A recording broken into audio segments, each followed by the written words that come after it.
Oke, di sini gue pengen ngobrol tentang Redux. Jadi intinya di React Redux itu ya, bukan. Intinya oke, apa sih konsep-konsep yang perlu kita tahu nih tentang Redux ya?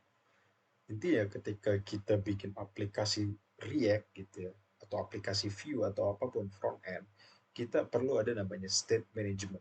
State management itu apa? Manajemen state.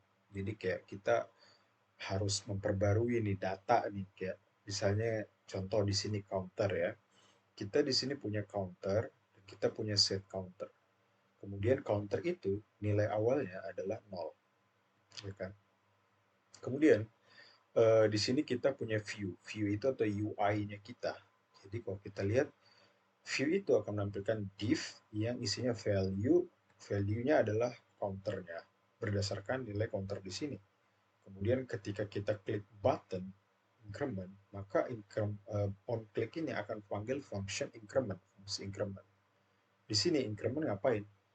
Dia akan ngeset nilai counter ini, dia cek previous counter, nilai state yang sekarang atau nilai counter sekarang adalah previous counter ditambah satu, gitu. Itu ya, itu secara sederhana ini udah aplikasi React ya, apa dengan state. Jadi ada counter sebagai state, ada set counter untuk mengubah state-nya. Dan ini on click ini adalah kayak action atau bukan action, kayak sesuatu yang men-trigger perubahan state gitu loh. Nah, kalau kita lihat sini, it is a self-contained app with the following parts. Jadi ini tuh adalah aplikasi yang ya cukup sederhana yang mengandung hal-hal. Pertama ada state-nya, the source of truth that drives our app. Jadi kayak sumber sumber kebenaran. Kayak misalnya kita data finansial, bahwa state-nya itu ya data finansialnya gitu. Kemudian ada view, view itu yang menampilkan state-nya itu. Jadi declarative description of UI, deskripsi secara deklaratif dari UI kita. Dan ada action. Action ini adalah events atau sebuah hal yang terjadi that occur in the app, di aplikasi kita, based on user input, berdasarkan user input. Nah, events ini berdasarkan user input trigger updates in the state tadi. Jadi akan memicu perubahan state di aplikasi kita. Kalau di sini on click itu adalah actions, gitu ya. Nah, kalau kita lihat kata dia ini adalah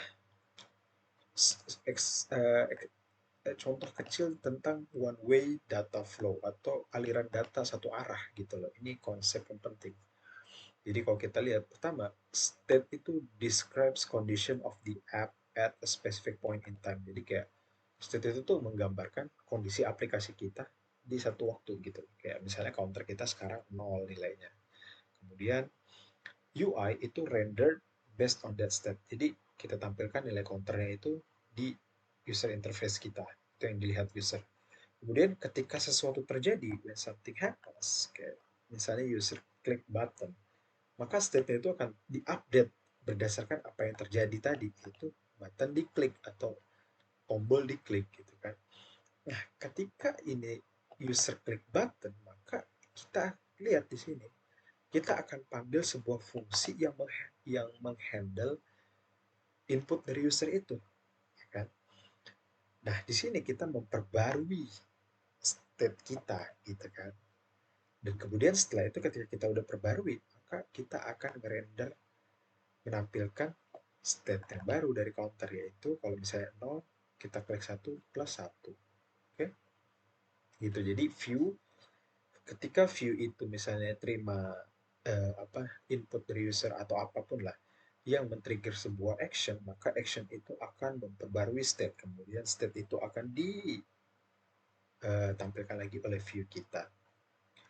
Nah, cuman kata dia, however, the simplicity can break down when we have multiple components that need to share and use same state. Jadi pemikiran ini itu apa ya, kayak bisa kacau kalau misalnya kita tuh punya komponen yang sangat banyak dan itu tuh kita butuh eh, apa ya, ada satu state yang kita butuh untuk dibagi-bagi gitu, dipakainya bareng-bareng gitu loh. Contohnya kayak misalnya user, tentang data user gitu kan. Nah, sebelum itu coba ya kita cari dulu. Salah nih, kita pause dulu. Oke, jadi kalau kita lihat nih di sini, ini adalah ini komponen hijau ini, dia membuat perubahan state gitu ya. Jadi kalau kita lihat ini adalah root komponen nih yang di paling atas. Kemudian kita lihat komponen tree gitu ya. Tek, tek, tek, tek, tek, tek, tek. Nah, kalau kita lihat ini komponen yang di sini, eh, oh sebentar, komponen yang di sini, atau komponen dan komponen yang di sini itu membutuhkan, ada beberapa komponen yang membutuhkan state yang juga dipakai oleh komponen hijau ini. Jadi ketika misalnya kita update state itu di komponen hijau ini, maka state itu akan menjalar. Ini akan ke sini, balik ke sini, ke sini. Jadi itu istilahnya kita drilling propnya. Kayak susah banget gitu loh kalau kita mau dapat state kita ketika komponen tree-nya itu atau pohon komponennya udah dalam. Nah, dengan adanya tools state management seperti Redux gitu ya, kita tuh pengen membuat skemanya gini sekarang. Jadi kita punya sebuah central store atau tempat penyimpanan sentral, dan ketika si komponen hijau yang paling ujung ini melakukan perubahan state gitu ya, tetap dia akan mengupdate state-nya itu di store yang ini, dan yang lain itu subscribe ke store. Jadi begitu state di sini berubah, mereka akan langsung dapat dapat dapat dapat dapat. Jadi nggak ada nih lompat-lompat lagi props drilling tadi.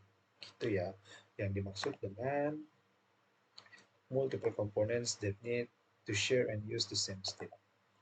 Nah, especially if the components are located in different parts of the application yang tadi saya omongin. Terutama ketika komponen itu terletak tuh, komponen-komponen yang membutuhkan data yang sama itu terletaknya tuh di bagian-bagian jauh di aplikasi kayak tadi. Ini nih kan, dari sini berubah, ini menerima juga harus di drop drop, wah diputar-putar capek sekali gitu, bisa nggak ke kontrol, bisa nggak ke detect siapa yang ngubah state-nya kalau kayak gitu. Nah,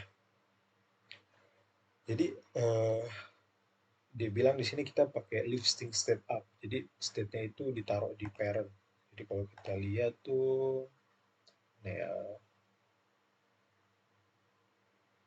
nah, eh, ya mungkin kayak gini lah ya. Jadi kayak ini ada child gitu kan yang pakai datanya, terus datanya itu kita simpan di root, di parent komponen yang paling atas. Jadi ketika misalnya yang lain butuh tuh, ya udah dia kayak nggak perlu dari dia, tapi tetap aja ya. Akhir-akhirnya kan kita harus ngebalikin jauh, balik lagi jauh gitu. Tetap aja masalahnya tetap akan ada ketika kita udah terlalu banyak komponen tree-nya. Nah, jadi salah satu cara untuk kita extract share state from components itu dengan yang tadi, put it in a centralized location outside the component tree atau store tadi. Kita taruh tuh state-state-nya itu di luar komponen tree, di sini di store ini. Nah, jadinya kita kayak ya udah nanti tinggal subscribe aja gitu loh. Jadi itu tuh ide basic dari Redux ya, sebelum kita masuk ke Redux. A single centralized place to contain the global state in your application. Jadi Redux itu ide utamanya adalah sebuah tempat yang tersentralisasi gitu kan, untuk menyimpan state-state global di aplikasi kita gitu kan. Dan ada pola-pola tertentu yang harus kita ikuti kalau kita mau mengupdate state itu. Jadi supaya kodenya itu lebih, kita bisa prediksi siapa sih yang update state ini. Gitu. Oke, itu sementara tentang uh, apa sih Redux gitu.